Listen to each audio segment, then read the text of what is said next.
Hey guys, আমি এখন আপনাদের দেখাবো নবীনগরের যে স্মৃতিসৌধ আছে। স্মৃতিসৌধের পাশেই দুইটা এয়ারপোর্ট আছে ছোট ছোট, যেটাতে হেলিকপ্টার পড়ে। তো আগে ছিল একটা, পরে আবার দুইটা হয়েছে।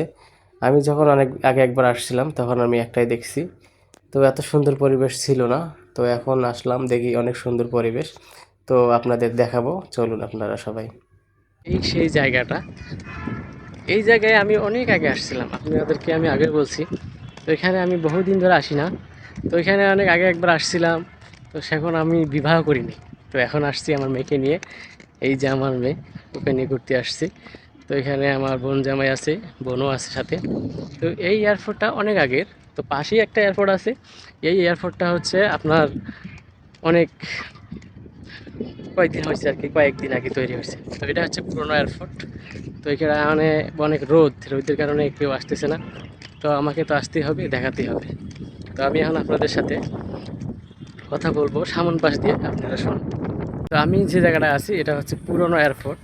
তো আমার পাশেই নতুন এয়ারপোর্টটা আমি দেখাবো আপনাদের, যেটা হচ্ছে স্মৃতিসৌধের পাশেই। এই তো স্মৃতিসৌধ দেখতে পাচ্ছেন, স্মৃতিসৌধের পাশেই একটা নতুন এয়ারপোর্ট বানানো আছে নিচে। এটা নিচে নতুন এয়ারপোর্ট। আর আমি যখন এখানে আছি এটা হচ্ছে পুরনো, অনেক পুরনো। এটা অনেক পুরনো, অনেক দিন আগে তৈরি করছে এই এয়ারপোর্টটা। তো এখানে অনেক সুন্দর একটা জায়গা। এটা এয়ারপোর্ট পুরনো। আর ওখানে নিচে আরেকটা আছে, এটা হচ্ছে আপনার নতুন।